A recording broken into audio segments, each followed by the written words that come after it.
Greetings from Axanta Business Solutions.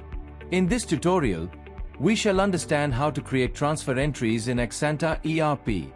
Transfer entries are commonly used to move funds between bank account to cash account to bank account to bank account, and so on. Now, let's see how to create a transfer entry.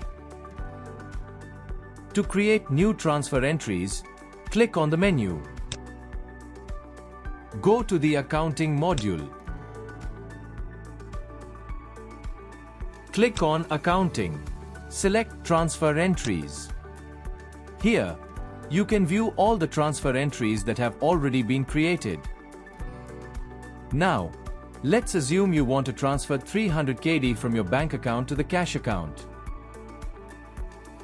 So we shall create a new transfer entry by clicking on New.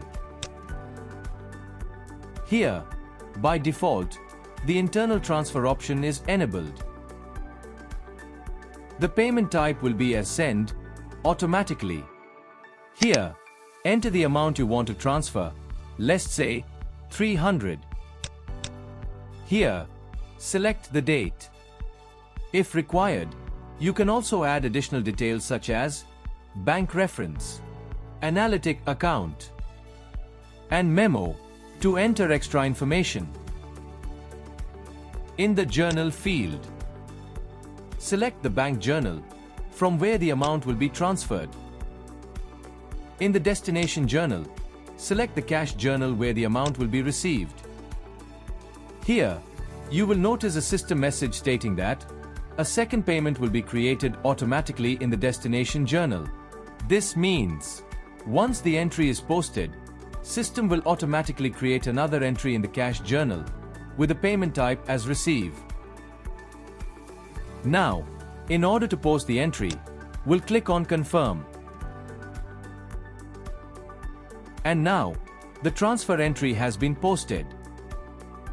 Now, in order to see the accounting impact, click on the journal entry.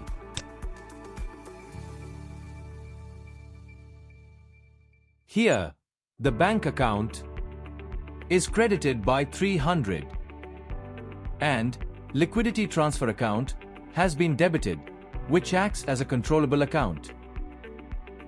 So, this is the second entry which the system has automatically created with the journal as cash.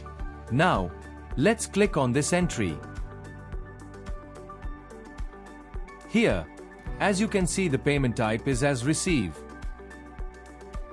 The journal is cash, and the destination journal is bank. To check the journal entry, click here. So, the cash account has been debited by 300, and the liquidity transfer account has been credited. So eventually, the liquidity transfer account balance will be 0. Kindly note that, once the transfer entries are posted, the system will not allow it to reset to draft. So this is how you can use transfer entries in Axanta ERP.